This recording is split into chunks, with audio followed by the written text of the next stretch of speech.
Hallo und willkommen in der Klemmbausteinwelt. Heute geht es mit Manhattan weiter, genauer gesagt mit dem 9. Modul der Brooklyn Bridge, und wie die sich bauen lässt, das will ich euch heute zeigen.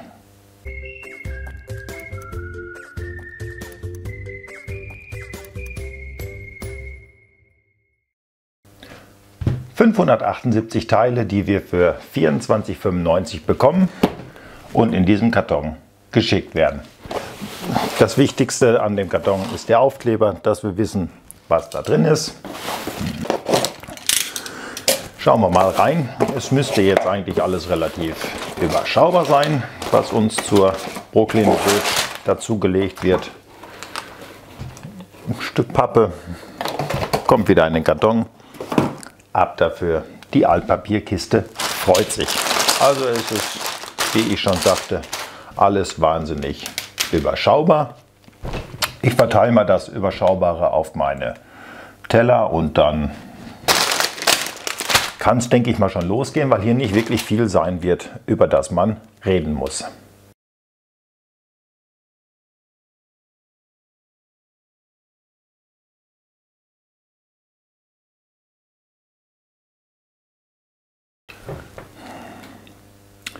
Sehr, sehr viele Transklierteile finde ich hier auf meinen Tellern und Schüsseln. Aber wie schon gesagt, hier ist nicht wirklich viel, über das man reden muss. Ich freue mich darauf, dass Manhattan jetzt bei mir endlich weiter wächst. Ganz zum Schluss, wenn es fertig ist, dann gehen wir mal auf die Gesamtkosten ein. Da wurde ich ja in der Vergangenheit immer mal wieder nachgefragt. Kannst du das mal aufschlüsseln? Was kosten die einzelnen Sets in Steine gerechnet? Kosten sie ungefähr das Gleiche?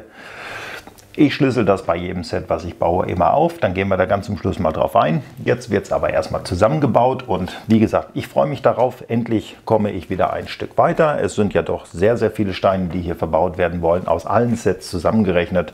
Das ist jetzt, glaube ich, mein viertes, vielleicht sogar fünftes. Ich weiß es jetzt gar nicht. Ich stelle die bei mir immer erstmal irgendwo hin, bevor ich das dann alles zusammenfüge, dass es dann ein großes gesamtes Bild ergibt. Das zeige ich euch dann auch, sobald ich einen festen Platz dafür habe. Wie gesagt, jetzt verschwindet immer alles noch irgendwo in irgendeiner Ecke und wartet noch darauf, einen Platz zu finden, wo dann alles mal zu stehen kommt.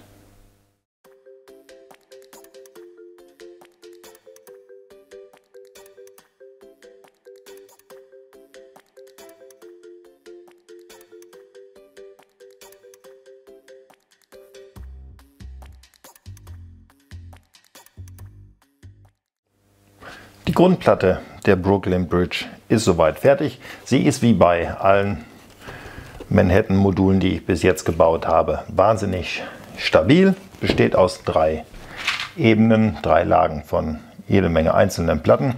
Hier hinten auch wunderbar dargestellt das Wasser. Man hat hier graue Plates untergelegt und dann blaue Transklierteile. Das macht also das Wasser wirklich blau. Das gefällt mir optisch immer wahnsinnig gut. Also, wie gesagt, diese Grundplatte, wie bei allen der Manhattan-Module, die ich bis jetzt gemacht habe, und das wird sich ja zwangsläufig so durchziehen, weil es immer auf einer und derselben Höhe liegt, ist wahnsinnig stabil. Jetzt denke ich mal, wird es wie bei den anderen auch erstmal die einzelnen, ich nenne es mal Baugrundstücke geben und die Straßen werden soweit vorbereitet, bevor dann die ersten Häuser in die Höhe gehen. Wobei mit Häusern ist das hier relativ wenig. Da habe ich schon andere Sachen gehabt. Es bleibt ja auch nicht aus. Es läuft ja hier dann auch aus. Da können ja nicht mehr die hohen Häuser sein, wie sie im Zentrum als solches zu finden sind. Das kommt dann in den anderen Modulen wieder da. Werden wir dann noch schnell wieder hinkommen, dass wir dann ein paar Wolkenkratzer bauen. Hier, denke ich mal, können wir von Hochhäusern reden. Da wird es nicht mehr ganz so hoch sein, wie wir das aus dem Stadtkern gewohnt sind.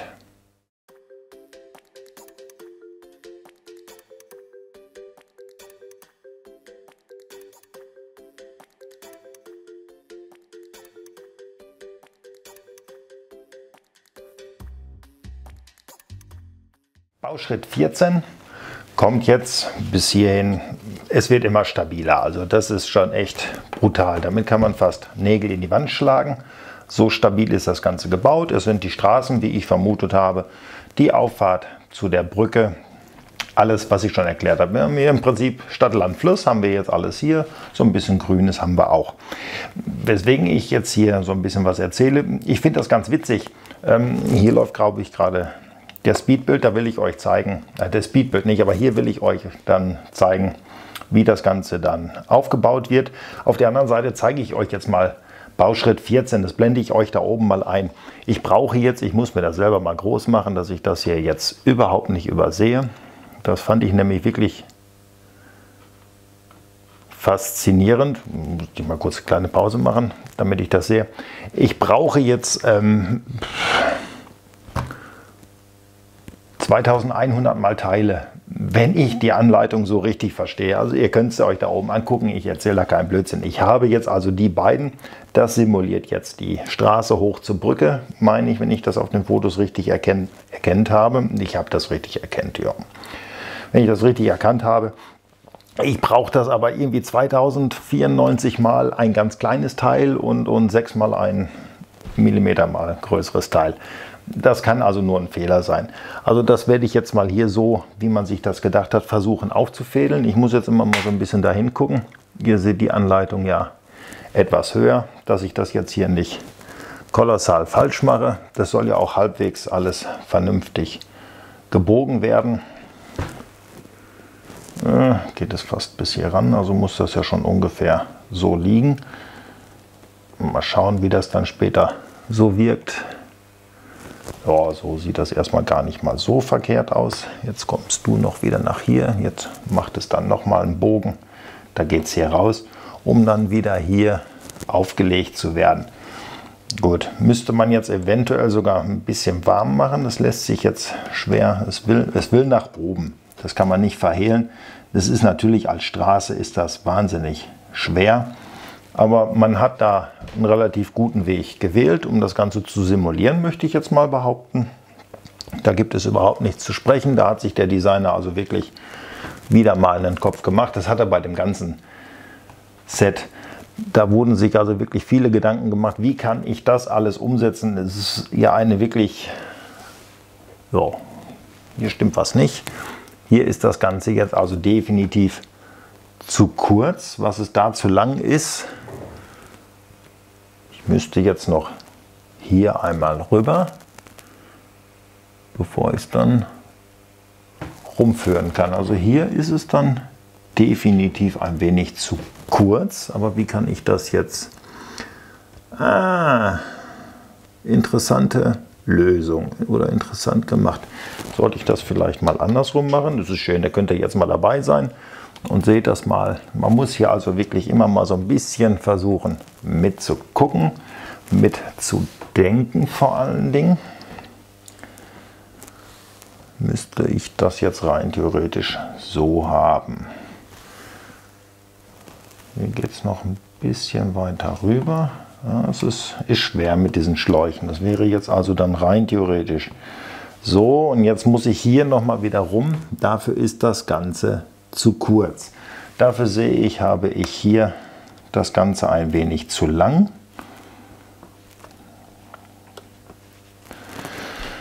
Das muss ich mal eben schnell, nee, das ist 6. Ja, und da bin ich hier zu lang. Genau, also brauchen wir mal hier kurz ein Cuttermesser. Ich denke mir mal, oder ich könnte mir vorstellen, das ist hier so auf Spannung, dass hier mein Freund der Kleber mal wieder ran muss. Das ist jetzt aber, würde ich mal sagen, nicht unbedingt die schlechte Teilequalität, sondern einfach nur, weil es mir das Ganze einfacher macht und ich kann es auch hier wieder ansetzen und kann da dann einen schönen Bogen legen. Also das ist alles ein bisschen tricky gemacht. Da hätten die Dinger echt ein bisschen länger sein müssen, diese Schläuche. Jo, hier ist das wirklich so, das ist aber auch alles richtig. Und jetzt muss das hier, da wird man 6er, nicht ganz reichen. So, also wir müssen jetzt mal brutal hergehen und das Ganze mal hier mit dem Messer wegschneiden. Zack, da ist es passiert. Nicht wiederherstellbar, dieser Schritt. So, und dann würde ich mir meinen Schlauch hier, weil das sieht ja jetzt wirklich unmöglich aus. So wird es ein bisschen interessanter. Also das werde ich dann hier mal kleben. Das drücke ich mir dann ganz zum Schluss nochmal wieder rein. So habe ich das hier verlängert, weil hier ist nichts mit dabei. Ich habe auch nichts da, was ich jetzt hier reinschieben könnte, um diesen Schlauch irgendwie verlängern zu können. Nee, also hier ist definitiv nichts dabei. Und ich dürfte auch nichts mehr haben. Nee, nun gut, ihr seht also, wie ich das Ganze jetzt hier gelöst habe oder beziehungsweise lösen werde. Auch das hier werde ich dann kurzfristig mit einem Tropfen Kleber fixieren, weil da weiß ich ganz genau, das wird immer wieder mal, das ist so auf Spannung, das wird immer wieder rausrutschen, das weiß ich jetzt schon. Das wird also wirklich vorsichtshalber fixiert. Damit kann ich dann sogar leben und ich glaube, selbst hier möchte ich mir dann nochmal einen kleinen Punkt hinmachen.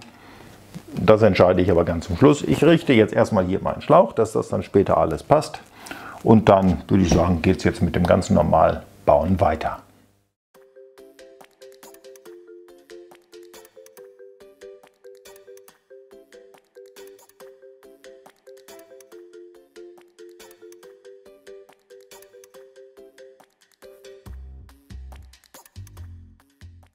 Bauschritt 29. Auch hier nehme ich euch da oben mal wieder mit, dass ihr hier noch auf das Modell gucken könnt. Und da oben schaut ihr mal in die Anleitung. Zeige ich euch auch mal kurz. Ich soll jetzt hier 38 mal irgendwas Kurzes nehmen und 8 mal die Runden 1x1. Ich habe das hier schon mal vorbereitet. Könnt ihr hier ganz gut sehen. Ich komme jetzt mal bis nach hier hin. Da seht ihr das dann zumindest, denke ich mal, in beiden Kameran. Ich habe die beide dann verlängert. So komme ich dann auf die 38 mal irgendetwas. Da wird, denke ich mal, die Schnur, das wäre man immer, das könnte ich mal, nee, da brauche ich nicht messen. Das sind keine 3,8 cm, das sind auch keine 38 cm. Das ist irgendetwas 38 mal. Das passt dann aber wirklich genau so, wie das in der Bauanleitung beschrieben ist, hier drauf. So, also das könnt ihr sehen, das passt. Das ist jetzt ein bisschen unschön. Also ich persönlich würde sagen, nee, das in den hinteren ist es dann ganz, ganz unschön. Also das möchte dann schon vorne in den ersten rein. So, ne, da hängt es dann wieder zu sehr durch. Also da kann ich dann nur empfehlen, bastelt euch da selber etwas. Nehmt euch da einen Millimeter Strick, Bindfaden, irgendwas Schwarzes, wo ihr die Brückenseile mit imitieren könnt, na, wenn man es gerade machen möchte. Also es ist nicht ganz so schön. Also das werde ich nicht heute machen. Vielleicht habe ich noch von meinem Kran, das war in weiß. Das möchte dann schon schwarz sein und die Maurerschnur in schwarz, die ich habe, die ist 2 mm. Das ist eindeutig zu dick. Also hier möchte man wirklich schon was machen.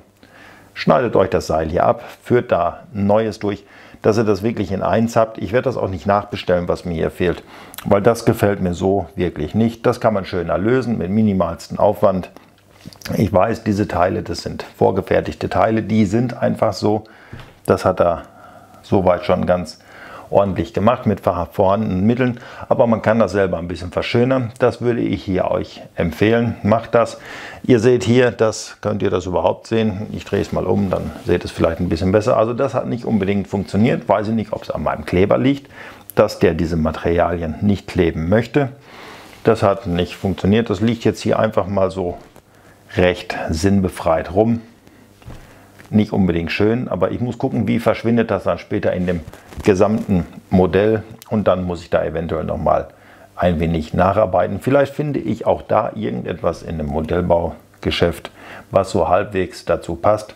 Oder gibt es vielleicht die Druckluftschläuche in der Länge? Muss ich mal ausmessen. Das weiß ich jetzt aus dem Kopf raus nicht.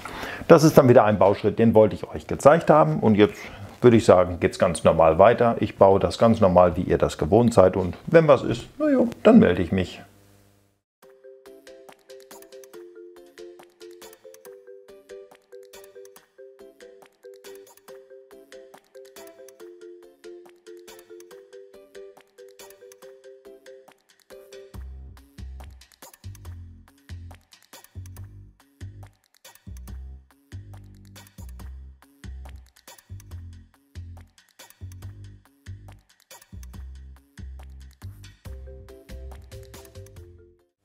Da ist es dann auch passiert und alles ist soweit fertig in dem Modul der Brooklyn Bridge. Ihr seht, ein bisschen was ist übrig geblieben. Es ist überschaubar, aber Immerhin besser, als hätte irgendetwas gefehlt. Da sind wir uns, glaube ich, alle einig. Ich räume das mal gerade eben so ein bisschen hier weg. So, sieht das nicht mehr ganz so wüst aus. Hier halt die übrig gebliebenen Teile. Ich denke mal, ich bin auf alles eingegangen, was mir aufgefallen ist. Es ist ein sehr, sehr überschaubares Modul. Es ist schön anzuschauen mit der Brücke. Es ist eins der längsten bis jetzt, aber halt auch wirklich nicht das größte. Also da habe ich mich schon mehr mit diesen kleinen frummeligen Häusern, sage ich jetzt mal, rumärgern müssen. Anfangs war ich so ein bisschen skeptisch, wo ich mir gedacht habe, ich nehme dieses Haus, wenn ich es runter bekomme. Also die Klemmkraft hier ist wirklich gut. Ich kriege es nicht mehr runter. Also das hier ist sogar, naja, es ist fest. Hier sind es jede Menge 1x1, die verbaut wurden. Da habe ich erst gedacht, oh mein Gott, warum macht man das nicht größer? Jetzt, wo das Ganze dann fertig ist, denke ich mal, ist gar nicht mal so verkehrt, das hier auf 1x1 zu machen. So bekommt es dann halt ein bisschen mehr die Optik von einzelnen Fenstern und nicht einer großen Glasfront. Ist dann also für mich soweit okay, auch wenn ich da erst am Mosern gewesen bin. Ansonsten ist es wieder wirklich schön anzuschauen. Ich denke mal, wenn ich denn dann das nächste Mal hier ein Modul baue, stelle ich euch, glaube ich, mal alles so zusammen, dass man sich das dann auch im Großen und Ganzen mal angucken kann. So, worauf will ich eingehen? Auf die Zahlen, die möchtet ihr von mir wissen. Ich muss sie hier mir mal gerade schnell aufrufen. Einen Moment Geduld, damit ich euch da jetzt nichts Falsches erzähle. So, das ist jetzt die Brooklyn Bridge. 578 Teile, 24,95. Brooklyn Bridge. Somit liegt die bei 0,043 Euro pro Stein. Ist damit ein bisschen teurer als die anderen beiden. Ihr seht es hier oben, könnt ihr mitgucken. Aber nach wie vor bleibt das World Trade Center bedingt durch diese ganzen angedeuteten Chromteile. Ich denke mal, die werden wirklich das Ausschlaggebende sein, warum dieses Set teilemäßig das teuerste ist bis hierhin. Die werden in der Produktion mit Sicherheit ein bisschen teurer sein und somit gestaltet sich auch der Preis. Das heißt, bis hierhin habe ich jetzt zusammengesteckt 4.794 Teile und habe investiert eine Zahl, die ich normalerweise gar nicht sehen möchte, 199,74. Also das Ganze wird schon noch preistechnisch nach oben katapultieren. Erzähl's bitte nicht meiner Frau, sonst gibt's Schimpfe. Spaß. Also da geht's hoch. Was mich dann reizen wird, und deswegen hoffe ich, dass ich diese ganzen Module schneller zusammenkriege, als Bluebricks das Gesamtpaket raushauen kann. Man hat es uns ja versprochen oder angedroht, wie auch immer man das jetzt sehen möchte. Es soll Manhattan als ein einzelnes Set geben, damit man wirklich sagen kann, man hat das größte Klemmbaustein-Set, Noppenstein-Set, was man dann auf den Markt schmeißt. Ich habe da so ein bisschen Angst, das wird günstiger als das, was ich mir oder was jeder Einzelne sich hier gerade holt, der auf diese 20 Module gewartet hat und eins nach dem anderen gekauft hat. Irgendwann wird es die alle zusammengehen. Ich lasse mich überraschen. Ich bin gespannt. Also ich befürchte, dass da der Teilepreis günstiger sein wird als für alle anderen, die das jetzt mühselig Modul für Modul erstanden haben, so wie es rausgekommen ist, damit man das komplett haben kann. Aber das ist Zukunftsmusik, da warten wir noch ab. So, also wie gesagt, ich habe euch alles erzählt. Wir sind auf die Steinezahlen und auf die Preise kurz eingegangen. Mache ich ja bei jedem anderen, was jetzt kommt, auch nochmal. Somit bleibt mir nichts anderes zu sagen, außer dass ich mich dafür bedanke, dass ihr mir zugeschaut habt. Ich hoffe, es hat euch gefallen. Wenn ja, dann hier Daumen hoch. Wenn nicht, Daumen runter. Klar, logisch macht ihr. Schreibt es mir aber dann auch bitte in die Kommentare. Wenn ihr kein Abo habt, dann freue ich mich darüber sehr. Drückt ihr die Glocke. Ihr kennt das, ich muss das nicht erzählen. Das passiert dann automatisch. Ihr habt eine Benachrichtigung über ein Video. Bis zu meinem nächsten Video, bleibt bitte gesund. Ich hoffe, da sehen wir uns dann wieder und soweit wünsche ich euch noch einen schönen Tag.